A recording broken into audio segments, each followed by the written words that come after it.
eso es lo que... ¿Ya?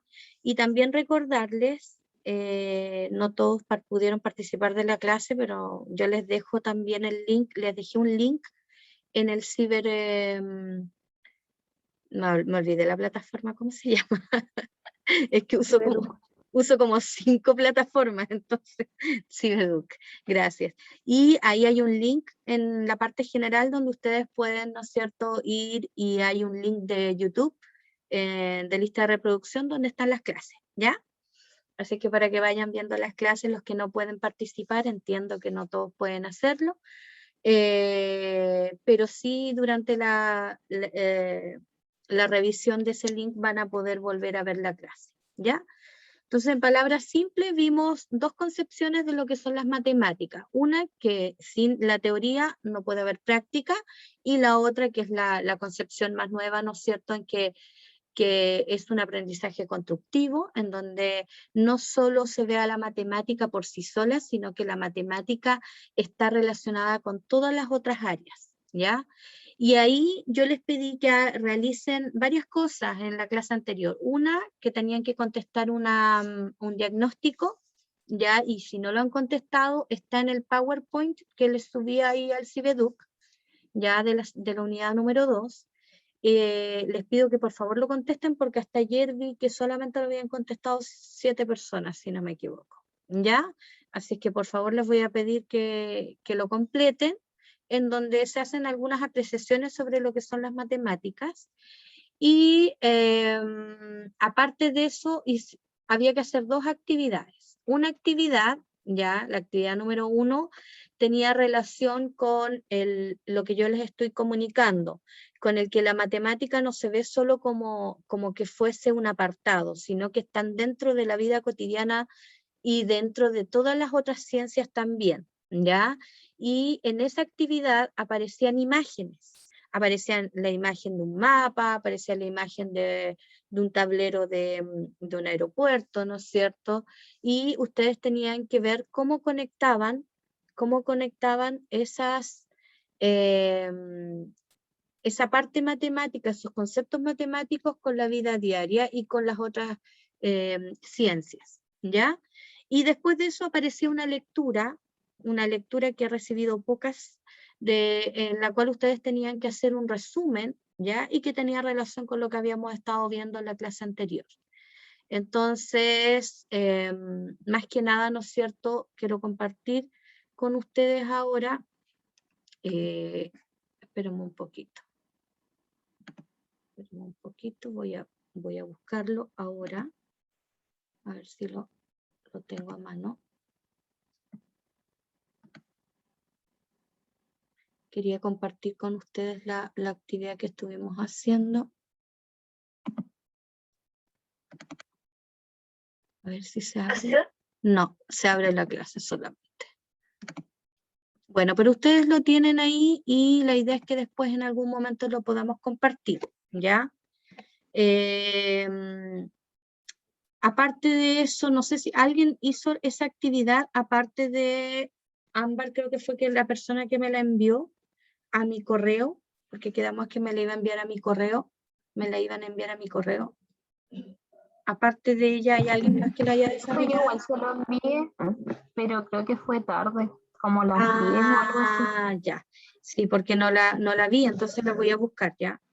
No todas me aparecen. Ya, Alison. Ok, las voy a... Ah, la enviaste ayer. Ya, yo revisé relativamente temprano ayer, así es que puede que a lo mejor por eso no la vi.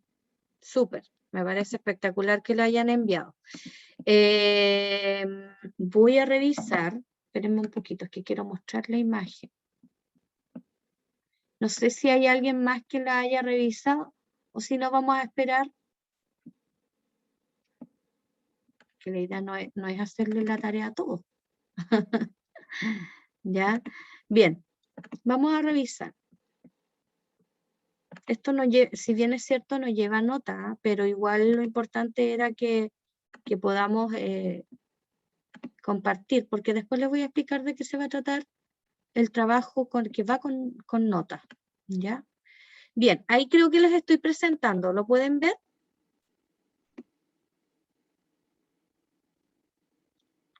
¿Sí o no? Sí, profe. Ya, gracias. Bien, entonces aquí ustedes, hablando desde esta concepción, ¿no es cierto?, de que las matemáticas por sí solas no se pueden trabajar, sino que desde un ámbito constructivista, ¿no es cierto?, podemos decir que los conocimientos matemáticos son necesarios para cualquier lectura comprensiva, no tan solo de las matemáticas como tal, como lo plantea, ¿no es cierto?, la concepción platónica, sino que es un todo, es un conjunto, ¿ya? Y en este caso vamos viendo y vamos revisando, la idea es que ustedes puedan ir participando. De acuerdo a la primera imagen en el mapa, ¿qué conocimientos matemáticos debería tener un estudiante para poder leer ese mapa? De acuerdo a lo que vemos ahí. ¿Qué conceptos matemáticos debería tener como previos para poder desarrollar esa actividad? Los puntos cardinales. Puntos cardinales, ¿ya? Los puntos cardinales, ¿no es cierto? En este caso, si hablamos de puntos cardinales, estamos hablando de... Espera un poquito. Creo que se detuvo la... Ahí sí, voy de nuevo.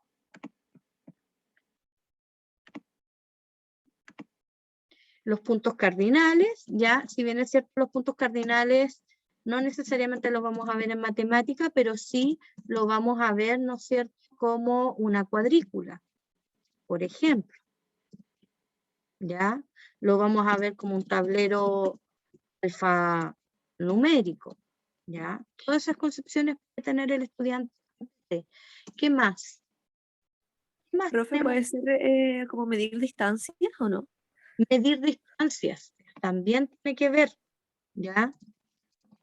Por ejemplo, cuando a los estudiantes les toca ver todo lo que tiene que ver con medir, ¿no es cierto?, lo que es un metro, un kilómetro, para ellos ya tienen que tener el concepto, por ejemplo, de lo que es centímetro versus un metro, lo cual es la diferencia.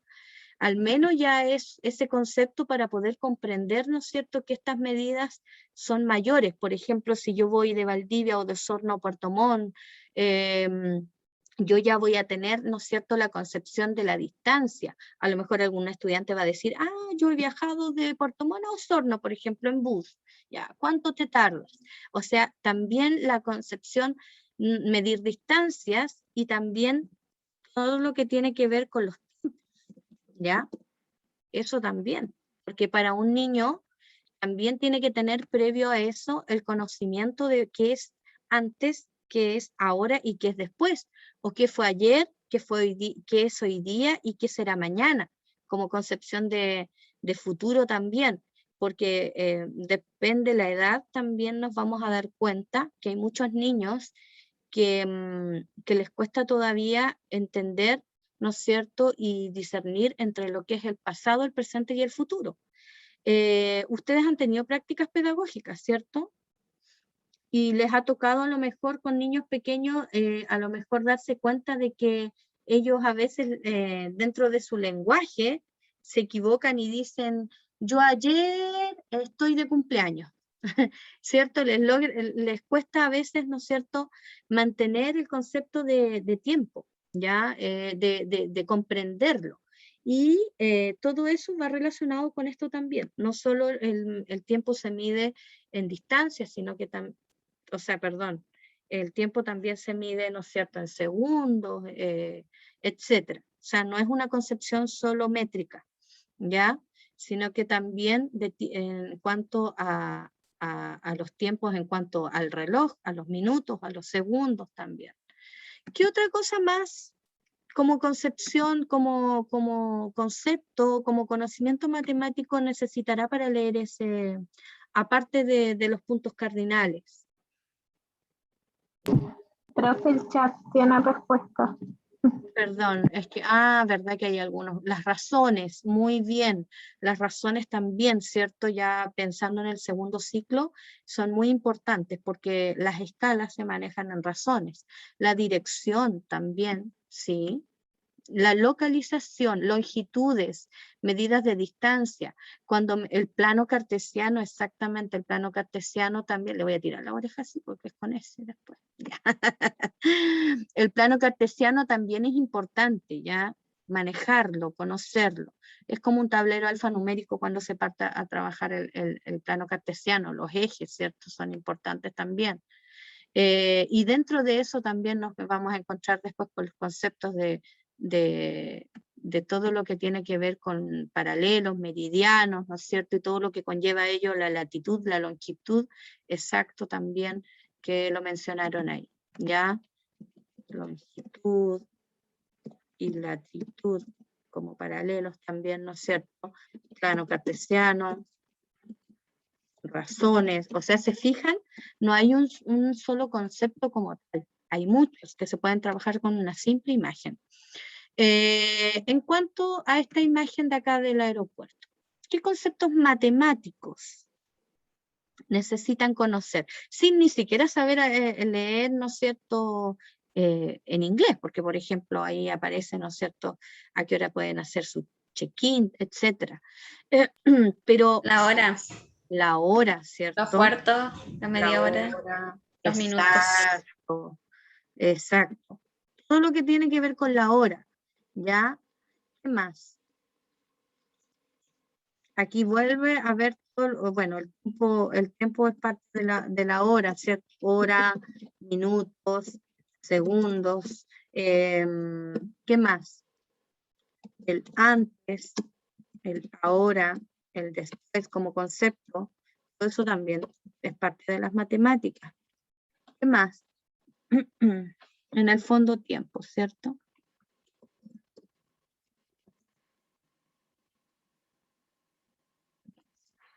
¿Qué otra cosa más tendrán que conocer?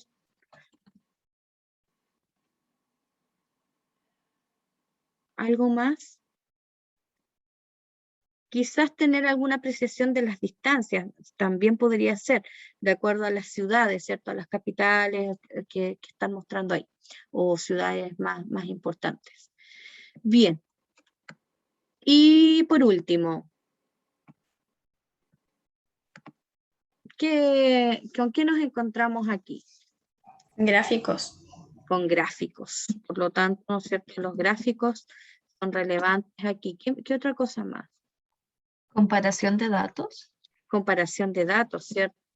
Tienen que manejar datos, tienen que interpretar datos. Interpretación de tablas, comunicar conclusiones y describir Perfecto. datos.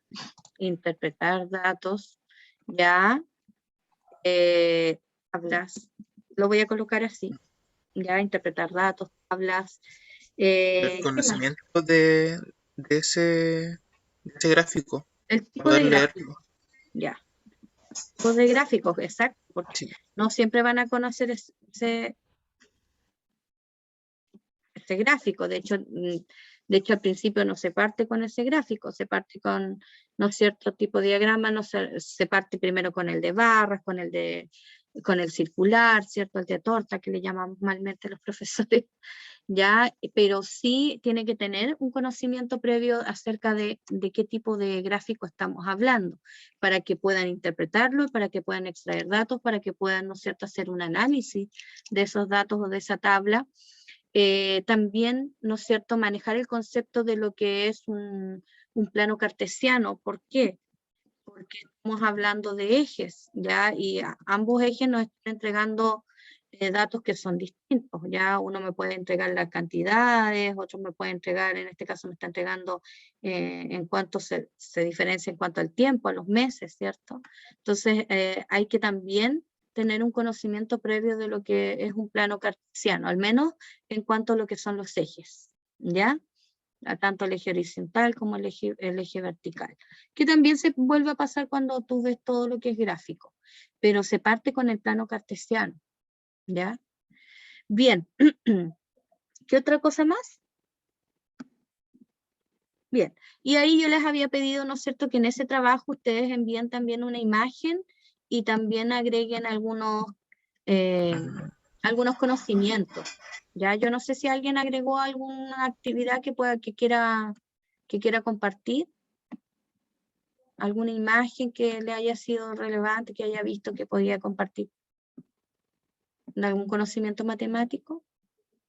Hay cosas muy simples, ¿ya?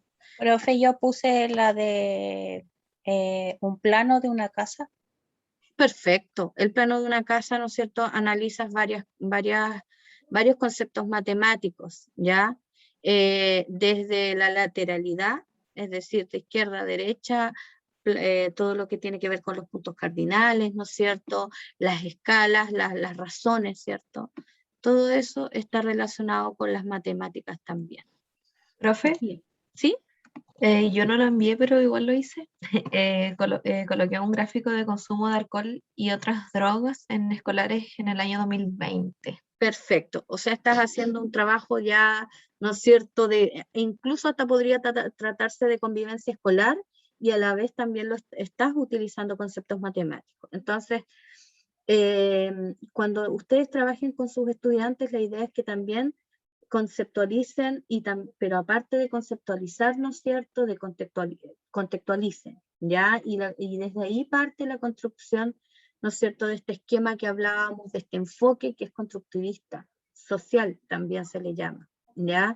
En el hecho de que ustedes, gracias, en el hecho de que ustedes están enseñándoles que no solo que las matemáticas son un mundo aparte, ¿ya? Sino que todo lo que ustedes vean tiene que ver con las matemáticas, todo, en su diario vivir, en su vida cotidiana, ellos se van a encontrar con las matemáticas y que por el hecho solamente de encontrarse con eso ya tienen que aprender a resolver problemas, tienen que aprender a medir, tienen que aprender todas esas habilidades que están conceptualizadas y que vimos en las bases curriculares.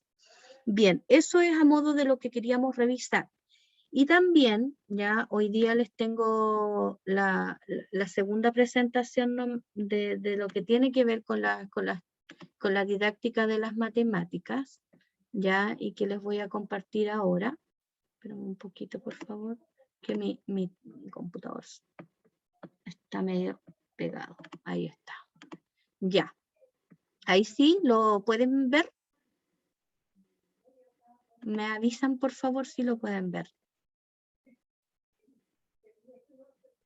Ya, perfecto. Vi una manito ahí. Es que no veo el chat cuando está así. Bien, hoy día vamos a hablar de la didáctica de la matemática. Ya ustedes como profesores, ¿no es cierto?, de área, tienen que conocer bien el concepto de lo que es la matemática, pero partamos de la base de qué es la didáctica. ¿Alguien sabe epistemológicamente qué significa la palabra didáctica, perdón, no matemática, la palabra didáctica? ¿Alguien sabe lo que significa la palabra didáctica? ¿O tiene alguna idea de lo que significa didáctica? ¿Cuál es su origen? ¿La forma de enseñar puede ser? La forma de enseñar, está muy cerca, ¿ya? ¿Como los métodos? Tiene que ver también, sí, con métodos. Tiene que ver con métodos también. Bien, la didáctica se divide en dos palabras, didaskein, ya, y tekne, palabras de origen griego que, ¿no es cierto?, didaskein significa enseñar y tekne significa arte. Por lo tanto, tiene mucha razón lo que decía su compañera, ¿no es cierto?, pero se ve la matemática la enseñanza como un arte, ¿ya?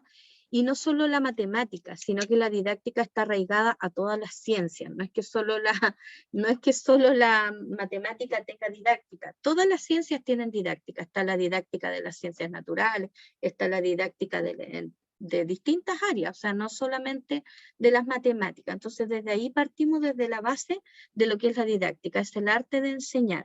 Y como decía también su compañero, eso también involucra métodos, técnicas, procedimientos ya para poder enseñar. Bueno, y en el caso de la didáctica de la matemática, nació en los años 70, ya. Yo les había dicho que existían muchas concepciones de lo que son las matemáticas, pero no así de las teorías que nacen a partir de la didáctica, ya. Y es algo muy nuevo, si ustedes lo piensan, a diferencia de otras áreas, la matemática como que siempre se había entendido como que era que tenía que aprenderse como un mundo aparte, ¿ya? De esta lógica platónica que les decía yo. Y desde ahí parte todo este movimiento constructivista, ¿no es cierto?, en donde se empieza a ver que la matemática no es tan solo eso. Chicos, les pido un minutito que tengo que ir a buscar mi cargador porque si no se me va a descargar la clase. Lean por mientras lo que dice ahí, lo que señala con respecto a la didáctica de las matemáticas, por favor.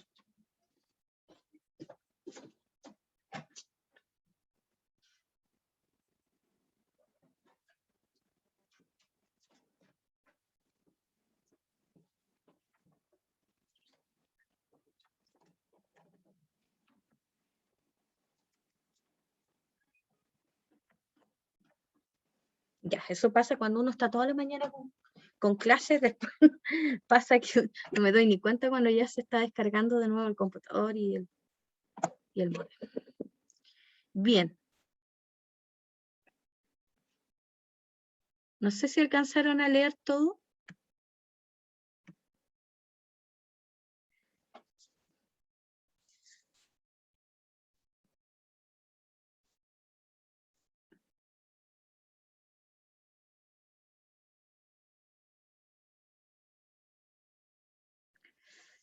Bien, contarles, ¿no es cierto?, entonces que la didáctica de la matemática ya comenzó así como a ser funcional, como que ya traía hacía mucho tiempo, arrastraba esta dificultad entre aprender la teoría y después pasarlo a la práctica.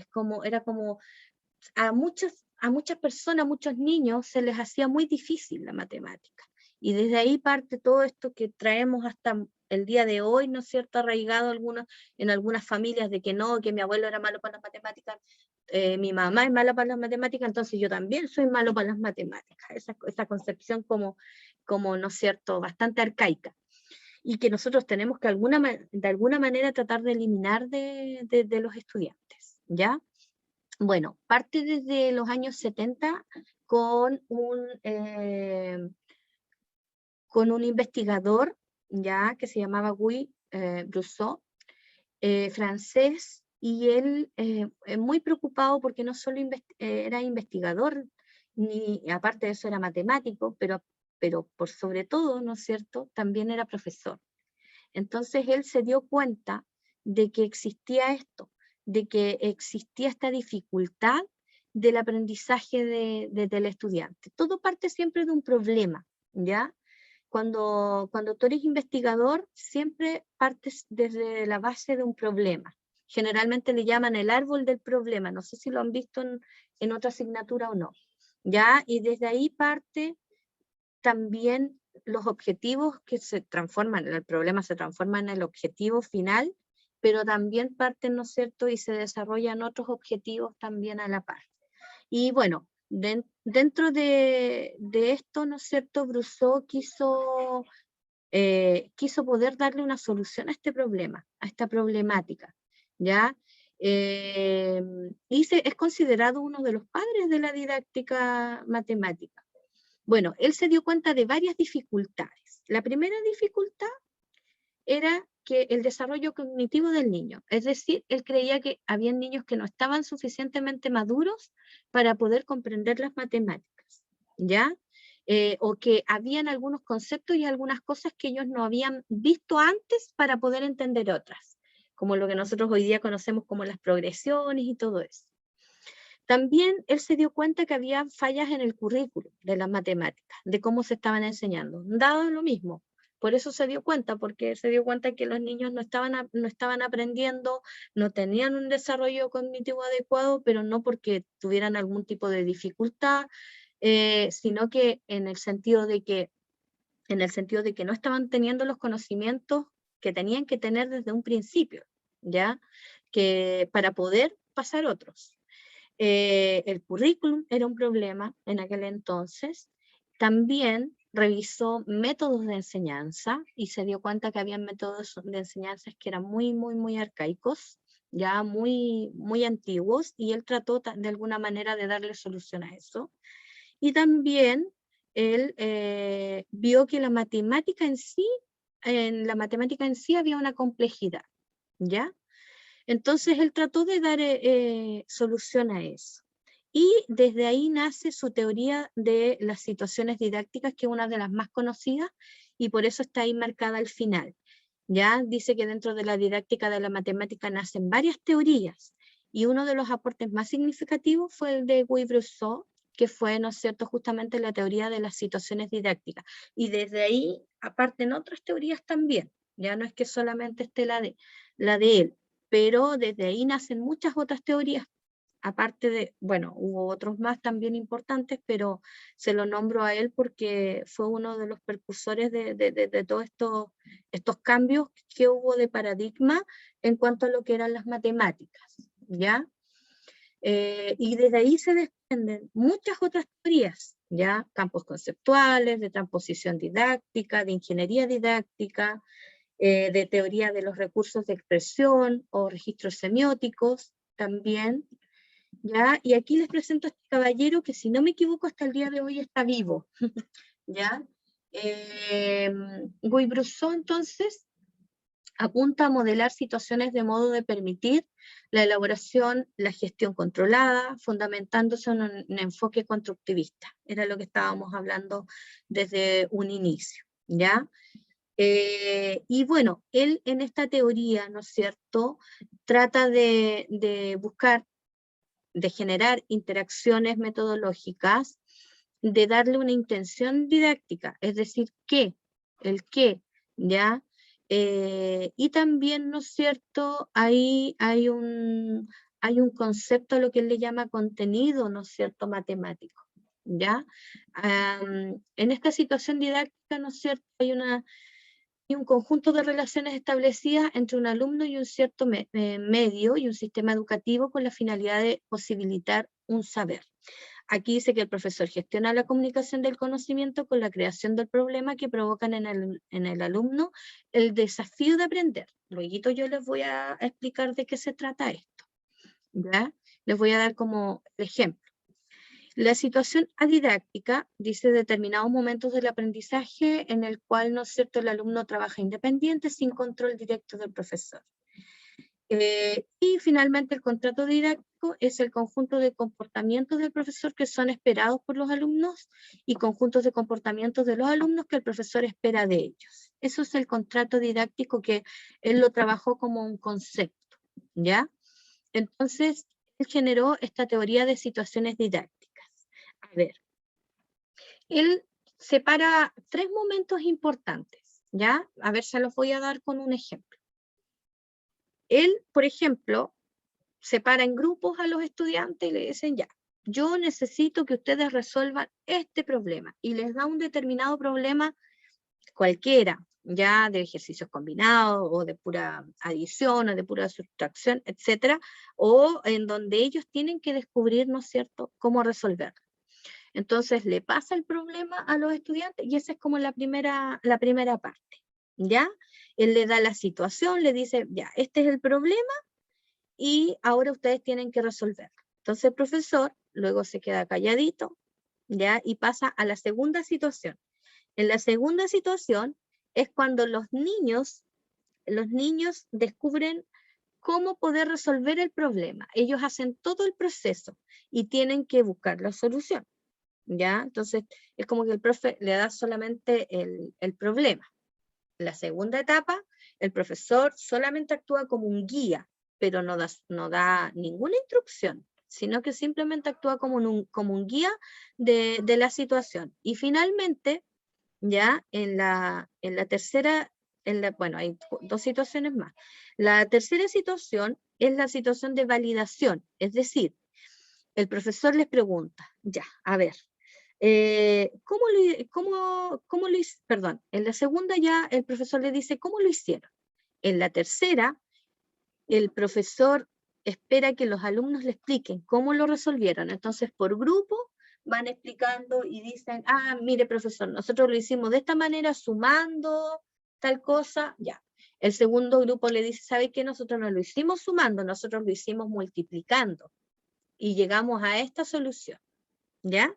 Entonces la idea es que entre ellos, entre los estudiantes, se den cuenta de que cuál de las 2 o 3 o 4 situaciones que expongan los estudiantes, cuál de ellas es la más económica, La más económica quiere decir las que le conviene más. En este caso, por ejemplo, si es un tema, ¿no es cierto?, descubrieron que era la multiplicación lo más económico, entonces luego de eso, de esa validación, ellos, ¿no es cierto?, el profesor continúa con el saber y le dice, ¿saben qué? En realidad esto era lo que había que hacer. Esto era, en este caso nos ahorramos tiempo y llegamos a la solución de esta manera, en vez de sumar, vamos a hacerlo multiplicando. Y el profesor le vuelve a modelar el ejercicio y le dice cuál era la mejor forma de hacerlo.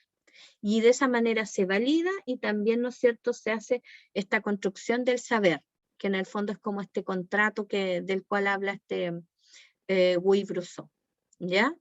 Esas son como las fases, ¿ya? de esta teoría que él plantea, que hay distintas situaciones de cómo enseñar. Ahora, ¿cuáles son los peros? ¿Ya? Porque siempre las teorías tienen algunos peros, que si bien es cierto, él como que trataba de acercarse a ser como un facilitador, él lo veía como un guía.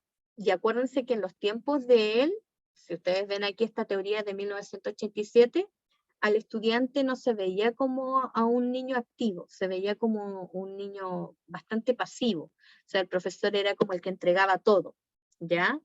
Quizás, ¿no es cierto?, a lo mejor falta todavía un poco de mayor autonomía, de entregar mayor autonomía al estudiante, ¿ya? Sobre todo en este final, ¿no es cierto?, donde aparte de validar a lo mejor el proceso que hizo cada grupo, a lo mejor el profesor podría dejar que ellos mismos construyan, ¿no es cierto?, cuál es la mejor solución, y no que el profesor a lo mejor le termine dando la respuesta total.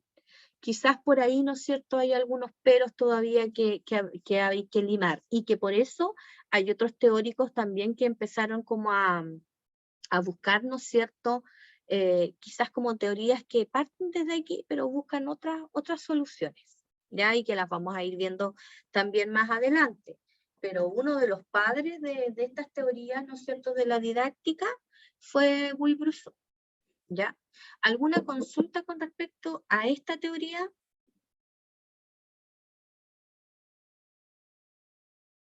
¿No? Bueno, es la que íbamos a profundizar entonces en mayor cantidad. Ya voy a buscar acá abajito que se me desordenaron las diapositivas, porque quiero contarles ahí después de qué se va a tratar, ¿no es cierto?, el trabajo, ¿ya? Entonces, aquí aparece en esta teoría de las situaciones didácticas de Brousseau, aparece este triangulito que a lo mejor ustedes lo han visto ya muchas veces, o me equivoco. Ya, este triangulito, espérenme, que este no, es el profesor, el saber y el alumno, ¿ya? Y que el medio vendría siendo todas las estrategias que tú buscas para poder enseñar, y que aparece como el conjunto también de interacciones que se producen entre el saber, el profesor y el alumno, ¿ya? Este triángulo que se trabaja, ¿no es cierto?, en esta teoría específicamente, que son las situaciones didácticas, ¿ya? Bien. Sigamos. Entonces, hay una situación didáctica que pone el profesor, ¿ya? Y que finalmente, ¿no es cierto?, los propios estudiantes son quienes tienen que fundamentar, ¿no es cierto?, o formular el cómo hacen o cómo resuelven esa actividad. Luego, el profesor es quien ya termina modelando la respuesta, por decirlo así, que ellos consideran correcta, pero todo desde una práctica constructivista, ¿ya? Por eso ese proceso de devolución, y por eso existe esa flechita, ¿no es cierto?, que va y viene. Pero hay un proceso, recuerden, en el cual una fase de esta teoría en la que son solo los estudiantes los que formulan el cómo resolver esa dificultad o resolver esa situación problemática que se les da, ¿ya? Así es que de esa manera funciona esta teoría y eso hace un todo en el fondo, ¿ya? Este círculo, este ciclo, por decirlo de alguna manera, que no se acaba, sino que es continuo. Eso. Y finalmente el contrato didáctico, que es el acuerdo en el que el profesor y el alumno declaran conocer lo que espera uno del otro y el cómo lo llevan a cabo, ¿ya? Y dice que a medida que se realiza la situación planeada, esta comienza a evolucionar, produciéndose cambios en el contrato, generándose nuevas situaciones didácticas y también adidácticas según los conocimientos en juego. ¿Ya?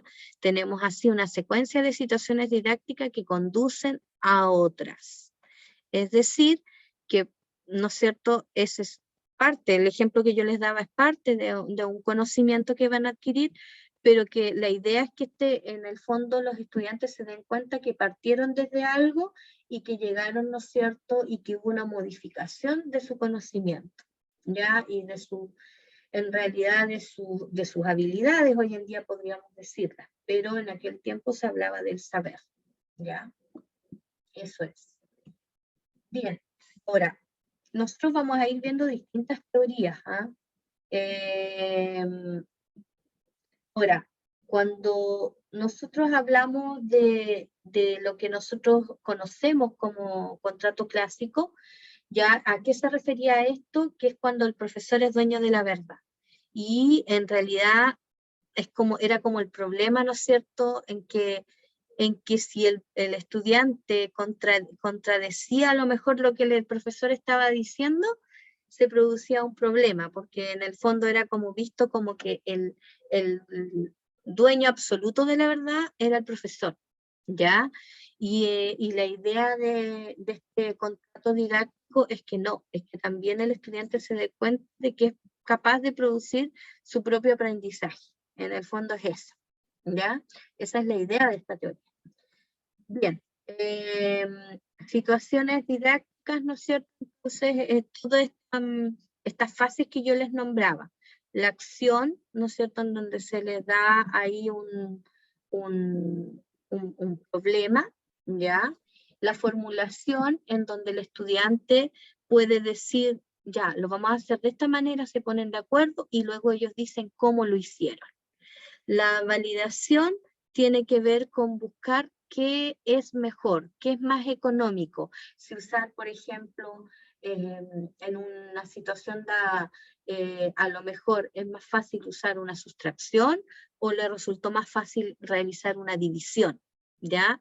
Ahí es donde ellos, como estudiantes, validan qué es más rápido, por ejemplo, con qué ahorran tiempo, con qué es más fácil llegar a la respuesta. En ese momento ellos están validando sus procesos de aprendizaje y están viendo cuál es el que mayormente les sirve. Y luego el profesor siempre termina buscando la solución y diciendo, ¿saben qué? Esto es lo que realmente nosotros vamos a usar. Cuando ocurra este problema, en vez de usar pura sustracción, vamos a usar la división porque sabe que llegamos más rápido a la solución de esta manera. Entonces el profesor lo verbaliza y de esa manera queda como institucionalizado, como solucionado ya el problema y que ya los estudiantes cuando se enfrenten nuevamente con ese tipo de situaciones, la van a resolver de esa manera porque es más económica, quiere decir que va a ser más resolutiva, van a llegar más rápido al ejercicio, etc. ¿Ya? Entonces ahí el profesor termina como cerrando, ¿no es cierto?, esta situación. Cuando en el momento en que dice, ¿saben qué? Nosotros lo vamos a hacer de esta manera. Vamos a trabajar de esta manera. ¿Ya? Y ¿Profe? ahí se supone que viene la construcción del saber. ¿Sí? ¿Qué pasa si en el momento de validación el estudiante no está optando por la opción más rápida? ¿Cómo uno como profesor se mete ahí? Dice, ¿sabes qué? Esto es más rápido que esto. Mira, sí, uno puede hacerlo, pero en el único proceso en el que tú no puedes involucrarte es en el momento de la formulación, que quiere decir cuando el estudiante está resolviendo y haciendo el ejercicio. Y él te explica, y aquí ellos te explican como estudiantes qué hicieron. Ahí tú no puedes involucrarte.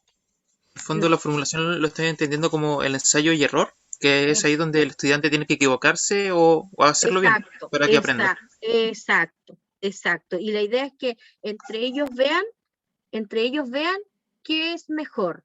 Ahora, como dices tú, en el proceso de validación, el profesor sí puede verse involucrado. La idea es que los estudiantes lleguen a la mejor opción, porque se supone que por eso tú trabajas en grupos, trabajas en equipo con los chicos, para que así salgan varias opciones y entre ellos validen cuál es la mejor, ¿ya? Ahora, si tú ves que ellos no están llegando a esa razón, sí tú puedes involucrarte. En el proceso de validación, sí. En el de formulación, no. En el de formulación tú tienes que dejarlos, que ellos lleguen a una respuesta. El cómo llegaron lo explican ellos, ¿ya? Tú los dejas. Después en el de validación, ahí sí tú puedes involucrarte y decir, ¿sabes qué? A ver, pero llevarlos a la respuesta, tampoco darles la respuesta, sino que llevarlos a la respuesta y decir, a ver, pero, a ver, ¿cuánto tiempo se demoraron ustedes? Puedes poner como ejemplo un grupo. ¿Cuánto tiempo se demoraron ustedes? Ya, a ver, entonces, a lo mejor puede, como dices tú, que algún grupo diga, pucha, pero es que yo no sé multiplicar y por eso lo hice de esta manera. Entonces, ¿qué tenemos que aprender ahora? ¿Qué tienes que aprender ahora para que sea más rápido? A multiplicar. La idea es que ellos hagan esa conexión. Ya tú eres un guía nomás. ¿Ya? Profe, lo otro, este tipo de trabajo siempre se hace en grupo, ¿verdad? Lo ideal, y según lo que se manifiesta aquí, en estas fases, lo ideal es que sí. En esta teoría sí. ¿Ya? Porque aquí tú ya los pones más activos. Como decía, en aquel tiempo, para Brousseau era como todo un desafío, porque imagínense, eran estudiantes pasivos, que no participaban mucho en las clases, era el profesor, hablaba, desarrollaba todo, después modelaba y ellos hacían, y listo.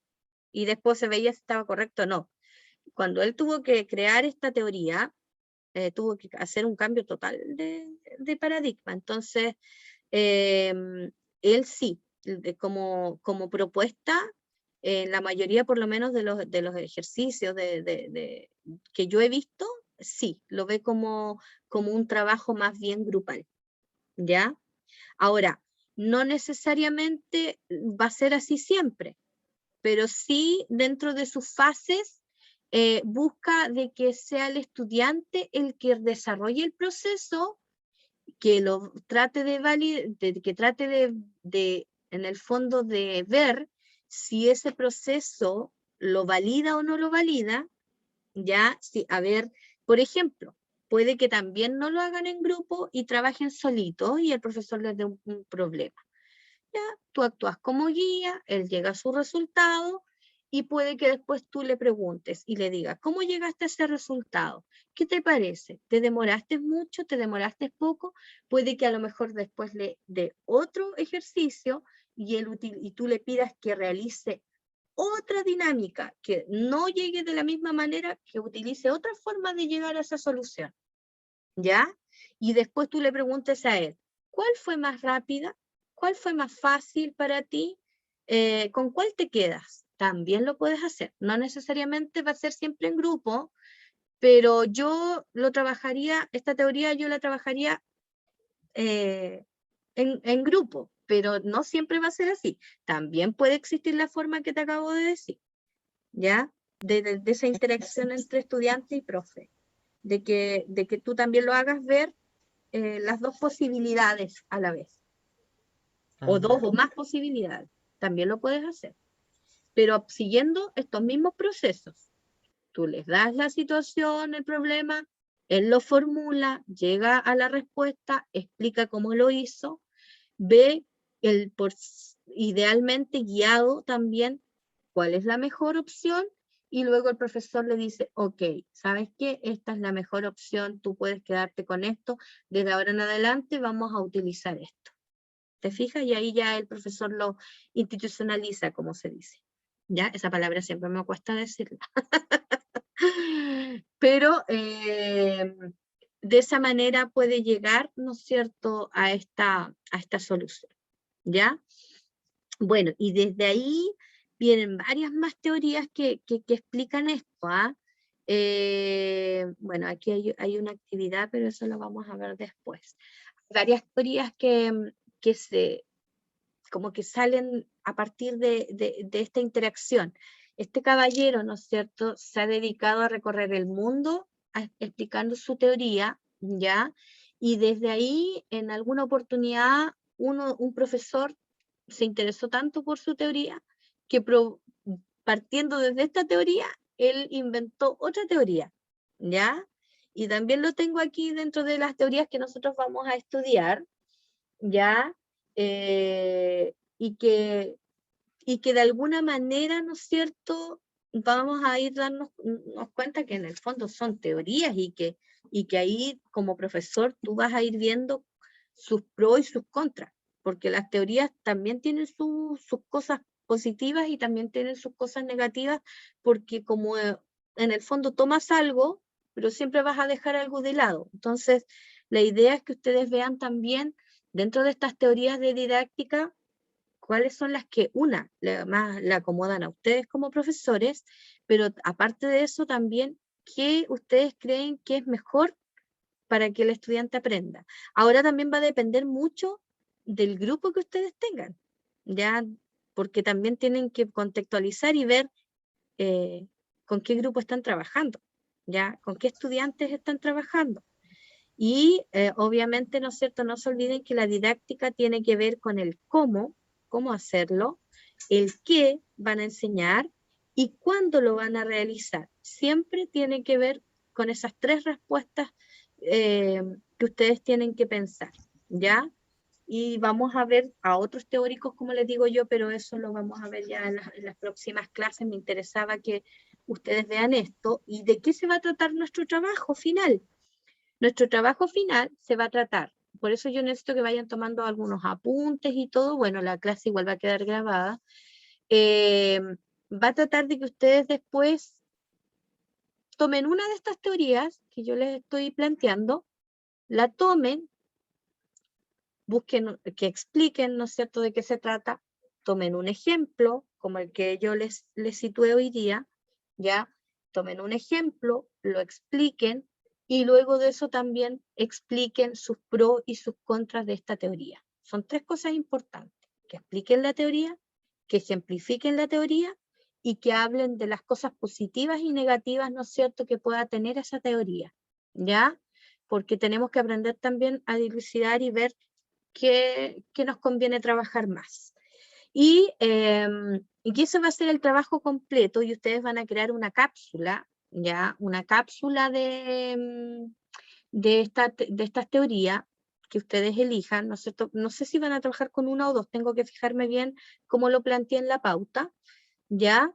Pero la idea es que vayan tomando ahí las ideas principales de la clase y aprovechen de ir haciendo preguntas para que así después en su trabajo también ustedes puedan desarrollar sus ideas y sus ejemplos de acuerdo a lo que estamos planteando. Ya de todas maneras hay harta información en internet sobre estas teorías. Y bueno, cuando les presente el trabajo también les voy a presentar la rúbrica de cómo lo voy a corregir y todo, ¿ya? Pero eso se los voy a presentar más adelante porque todavía tengo que pasar varias teorías con ustedes antes de. Pero para que se vayan anticipando y sepan de qué se trata, es eso, es una cápsula, pero antes van a tener que presentarme ahí un escrito, ya un pequeño adelanto de este trabajo de la cápsula. Entonces, ahí yo les voy a ir indicando cuando quiero que me presenten el adelanto, con tiempo, y también para cuándo está destinado, el trabajo está destinado para la última clase de esta unidad, que es el 20, déjenme ver el tiro, de octubre 25, me parece que cae. Pero está en el programa, aparece la última clase de la unidad 2. Igual tiro. Para el lunes 25 de octubre, ¿ya? Pero todavía hay tiempo, así es que ahí con calma les voy a explicar en una de las clases, le voy a dar la pauta de la rúbrica de corrección del trabajo y de qué se trata con mayor detalle, ¿Les parece? Profe, Dígame. las teorías que tenemos que elegir en las que usted va a hablar ahora en clases. Exactamente, de esas son Ah, las, ya. de eso se tratan las teorías, ¿ya? Nosotros hoy día estamos viendo la de las situaciones didácticas, ¿ya? Esa es es la teoría que nosotros estamos viendo hoy día, que corresponde a uno de los padres de la didáctica, ¿cierto? Que es Guy Brusseau, ¿ya? Que es un francés, desde ahí parte en realidad hay varios, casi todos son franceses, ¿ya?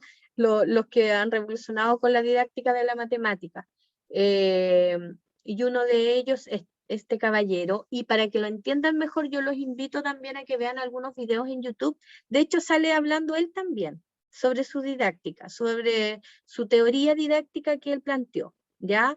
Para que si les queda alguna duda también ustedes lo puedan compartir a lo mejor en la otra clase, o si les pareció algo interesante también, yo voy a tratar de subir el video también, el link, para que lo vean si tienen tiempo durante estos días, ¿ya? Y bueno, el Sí. miércoles vamos a terminar con esta teoría, ¿sí?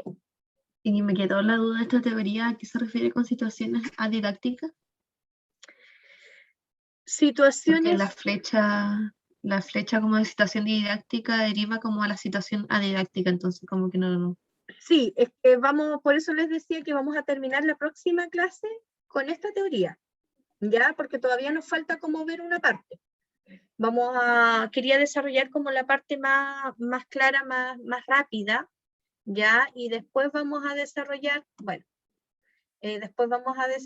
pero tiene que ver con esto que yo le estaba explicando, que está el alumno y que hay fases, donde tú le explicas primero el problema al estudiante, luego el estudiante lo desarrolla por sí solo, ¿ya? Y explica el cómo lo hizo, luego se valida, ¿ya? Entre todos la solución y cuál es el proceso más económico, así se llama al proceso en el sentido de la elección de cuál es la solución mejor, ya más rápida, que ocupa menos tiempo, la operatoria que utilizaste y finalmente el proceso de que el profesor la institucionaliza, ¿ya? Pero en la próxima clase vamos a trabajar con un ejemplo. Entonces, para que no nos confundamos, ¿ya? Entonces, en la próxima clase vamos a trabajar aquí, como la situación de cómo se formaliza, de cómo se valida y cómo se hace la institucionalización, ¿ya? Esos pasos los quiero ver en mayor profundidad, entonces no vamos a alcanzar a verlos hoy día. Quiero que lo veamos en la próxima clase con más calma. Y ahí a lo mejor quizás te va a quedar más claro las situaciones adidácticas, ¿ya? Porque lo vamos a ir viendo con un ejemplo, que está aquí mismo. La travesía de los patos. ¿Ok? ¿Alguna otra duda? ¿No? Bueno, jóvenes, entonces yo creo que es hora de que ya nos despidamos. Yo voy a subir la clase de todas maneras en un ratito más al link, apenas se convierta el video. Y también les voy a subir este PPT, ¿ya? O creo que ya se los alcancé a subir, no recuerdo bien. Si no se lo he subido, se lo subo dentro de la tarde, ¿ya? Ahí con toda la información. Y bueno, la verdad es que este PPT era bastante más largo porque no solo tenía esto, sino que tenía también en base a la teoría de Rousseau, se desplegaron otras teorías también que yo quería que podamos trabajar, pero las vamos a ir trabajando con calma, para que vayamos entendiendo y comprendiendo. Y yo creo que en la otra clase ya va a ser más fácil porque lo van a ver con ejemplos más claros, ¿ya? Y la idea es que también lo trabajemos nosotros con ejemplos. Hagamos algunos ejemplos pensando que nosotros somos los estudiantes, para que así lo podamos ir conceptualizando. Bien, que estén muy bien. Me despido. Nos estamos viendo y cualquier duda que tengan la pueden anotar ahí, ¿ya? Bueno, profe, nos vemos. Que estén bien, cuídense. Chao. Chao, chao.